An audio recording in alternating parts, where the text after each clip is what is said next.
501 নম্বরের বদমাইশ মামুনুল হকের বিরুদ্ধে সংসদে বক্তৃতা দেওয়ার কারণে মিছিল হয়েছে, আন্দোলনও হয়েছে। মামুনুল হক যদি নিজের মুখেও বলে আমি লুচ্চামি করতে রিসোর্টে গিয়েছিলাম, তবুও তার মুরিদেরা কিন্তু এই কথা বিশ্বাস করবে না। বলাৎকারের অভিযোগে সেখান থেকে বহিষ্কৃত হন তিনি। বঙ্গবন্ধুর ভাস্কর্য নির্মাণের বিরোধিতা করে সবশেষ সোনারগাঁও রিসোর্ট কাণ্ডে প্রকাশ্যে আজ আসে তার আরেক চেহারা। মুক্তিযুদ্ধ বিরোধী নেজাম ইসলাম পার্টির নেতা শাইখুল হাদিস আজিজুল হকের ছোট ছেলে মামুনুল হক শিক্ষাজীবন শেষ করে প্রথম যোগদান করেন সিরাজগঞ্জের একটি মাদ্রাসায়। বলাৎকারের অভিযোগে সেখান থেকে বহিষ্কৃত হন তিনি।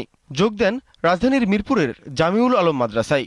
এই ধর্ম ব্যবসায়ীরা টিকেই আছে এই মাথামোটা মুরিদদের কারণে। মামুনুল হক নিজেই বলে আমি গোপনে বিয়ে করেছিলাম, কিন্তু মুরিদেরা বলে একবার দেখা যায় কালা বোকরা, একবার দেখা যায় সবুজ বোকরা। নিশ্চয়ই এটা ছিল আওয়ামী লীগের ষড়যন্ত্র। এই মেয়েকে আওয়ামী লীগের লোকেরা সাজাই ওইখানে রাখছে। বউয়ের সাথে বলে আবার এটা শহীদুল ভাইয়ের স্ত্রী। এই মামুনুল হক শহীদুল ভাইয়ের স্ত্রী নিয়ে রিসোর্টে যায় আর ষড়যন্ত্র করেছিল আওয়ামী লীগ। এখন পর্যন্ত কাবিনের কাগজ কিন্তু দেখাইতে পারে নাই। সেই শহীদুলের বউ আবার উল্টো ধর্ষণ মামলা করেছিল মামুনুলের বিরুদ্ধে। আবার রিসোর্ট থেকে ধরা খাইয়ে আসার পরে ফতোয়াও দেয় অল্প পরিসরে নাকি মিথ্যা বলা জায়েজ। প্রয়োজনের ক্ষেত্রে সীমিত পরিসরে কোনো সত্যকে গোপন করারও অবকাশ রয়েছে। এরা প্রতিদিন অল্প পরিসরে এই জায়েজ মিথ্যা কথা বলতে বলতে সত্য কথা আর এদের মুখ দিয়ে বের হয় না।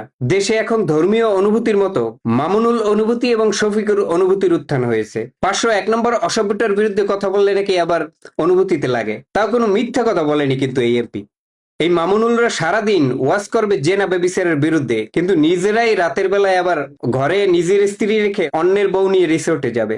অন্যের বউ না পেলে ছাত্রদের আবার আকাম করে। বলাৎকারের অভিযোগে সেখান থেকে বহিষ্কৃত হন তিনি। এদের কোনো লজ্জা নাই, শরম নাই। যেমন হুজুর তেমন তার মুরিদ। সবগুলো 501-এর রুহানি সন্তান।